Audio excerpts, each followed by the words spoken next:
E dando continuidade às nossas aulas sobre fungos, hoje falaremos sobre a classificação deles.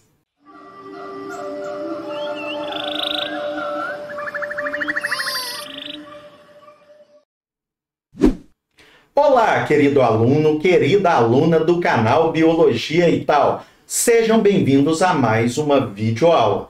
Então, hoje vamos falar da classificação desses seres que podem ser tanto benéficos quanto maléficos para nós, tá certo?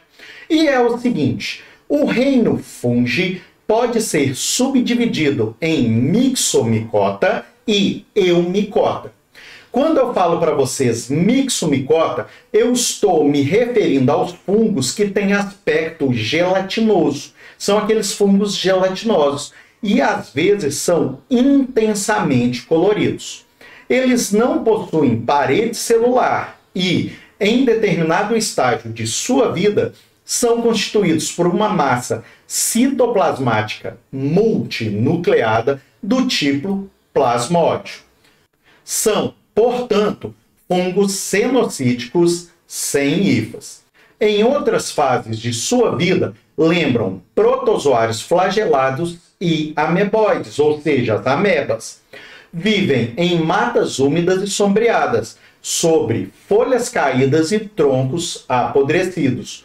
Muitos autores os incluem no reino protista, por sua semelhança em certa fase da vida, com as amebas e os protozoários flagelados. Agora, quando tratamos dos eumicotas, nós podemos dizer que eles são os fungos verdadeiros. E eles podem ser distribuídos em 4 grupos. O primeiro grupo são os grupos dos zigomicetos ou ficomicetos. Eles possuem hifas cenocíticas, isto é, hifas aceptadas. Podem ser aquáticos ou terrestres. Nesse grupo, a reprodução envolve processos tanto sexuados quanto assexuados. Nos aquáticos, a reprodução envolve a formação de zoósporos, enquanto nos terrestres, os esporos são do tipo aplanósporo. Algumas espécies são responsáveis pelo mofo ou bolor de muitos alimentos. Entre elas destaca o Rhizopus stolonifer, mais conhecido por mofo ou bolor negro de pão. Quando nos referimos aos ascomicetos ou ascomicota, nós estamos falando de fungos unicelulares ou filamentosos com hifas septadas. Suas espécies mais simples estão representadas pelas leveduras ou levedos, como o Saccharomyces cerevisiae, também conhecido por levedura da cerveja. Essas leveduras são organismos unicelulares haploides ou diploides. Quando haploides, reproduzem-se assexuadamente por brotamento. Quando diploides, também podem reproduzir-se por brotamento, mas em certas ocasiões podem formar ascósporos e se reproduzir sexuadamente. Os ascomicetos pluricelulares possuem hifas septadas. Algumas hifas especiais se diferenciam, assumindo uma forma de saco, conhecido por asco e que nós vimos também na aula anterior, em cujo interior são produzidos os ascósporos.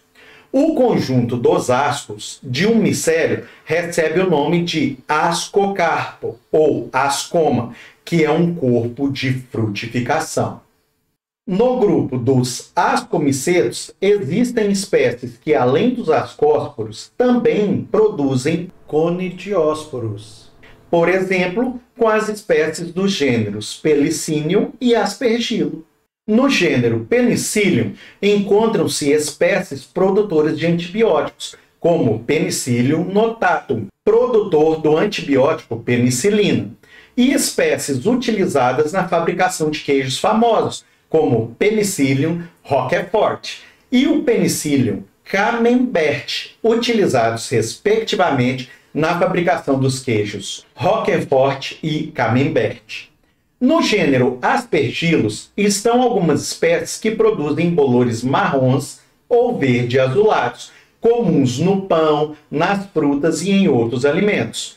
Também estão espécies que provocam doenças graves no homem, como o Aspergillus fumigans, que causam a aspergilose pulmonar, determinando muitas vezes quadros pulmonares bastante sérios. Também no grupo dos ascomicetos encontram-se a espécie Claviceps purpurea, que cresce sobre os grãos de centeio e elabora uma substância denominada ergotamina, da qual se extrai o famoso LSD, um poderoso alucinógeno. Nesta imagem você pode observar a Claviceps purpurea, que é o fungo da qual se extrai o LSD. Note que o micélio do fungo vai crescendo sobre o grão de cereal. Já nos basidiomicetos, nós temos um grupo mais evoluído. Acredita-se que tenham se originado dos ascomicetos. Os cogumelos e as orelhas de pau são os seus representantes mais conhecidos. Os basidiomicetos são fungos filamentosos com hifas septadas. No micélio, a parte vegetativa geralmente é subterrânea, estendendo-se muitas vezes por vários metros abaixo do solo. Desse micélio subterrâneo emerge um corpo de frutificação, denominado basidiocarpo, constituído pelo estipe, que é o pé, e pelo píleo, que é o chapéu. No seu chapéu, o basiocarpo contém inúmeras hifas de reprodução, denominadas basídeos, onde são produzidos os esporos, chamados de basidiósporos, que, ao se destacarem do basídio, são disseminados pelo vento e, ao caírem no meio que lhes sejam favoráveis, germinam e originam hifas septadas monocarióticas. Da fusão de duas hifas monocarióticas surge uma hifa dicariótica, que, desenvolvendo-se, origina-se um novo micélio. Para melhor exemplificar o ciclo de vida desse basidiomiceto, vamos considerar o ciclo dos representantes do gênero Agaricus, que você pode observar na imagem ao lado.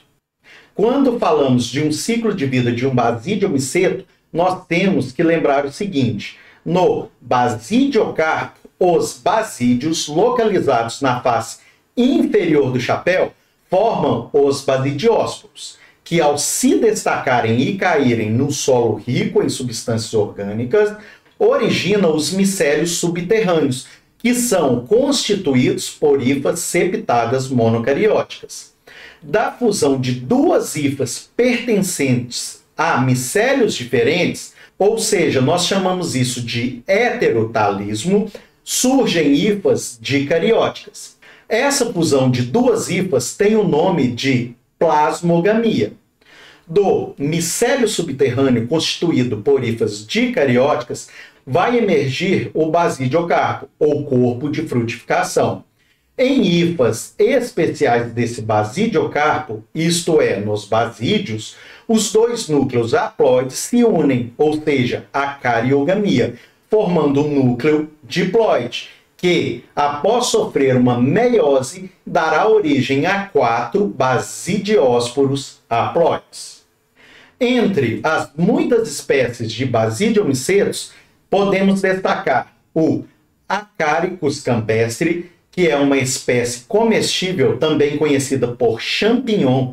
É rica em proteínas, vitaminas do complexo B e sais minerais contendo fósforo e potássio. Também podemos destacar a Amanita muscaria, que é um cogumelo venenoso que, quando ingerido, causam distúrbios hepáticos e intestinais. Também não podemos deixar de fora o Psilocybe mexicana, que é uma espécie produtora de uma substância alucinógena, a psilocibina ou psilocibin, e também temos o Polyporus sp, popularmente conhecidos por orelha de pau. Seus micélios vegetativos crescem no interior dos troncos podres.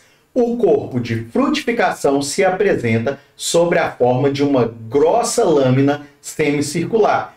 Por isso, o nome orelha de pau. Bom, agora vamos falar do último grupo, os deuteromicetos.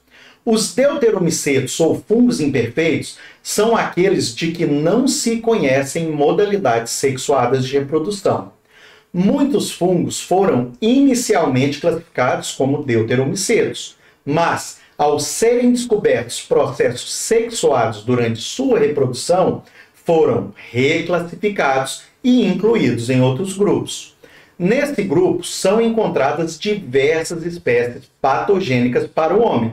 Entre elas destacam-se a Candida albicans, responsável pela candidíase bucal, ou também chamada popularmente de sapinho, e também pela candidíase vaginal, ou seja, a vulvovaginite com corrimento esbranquiçado.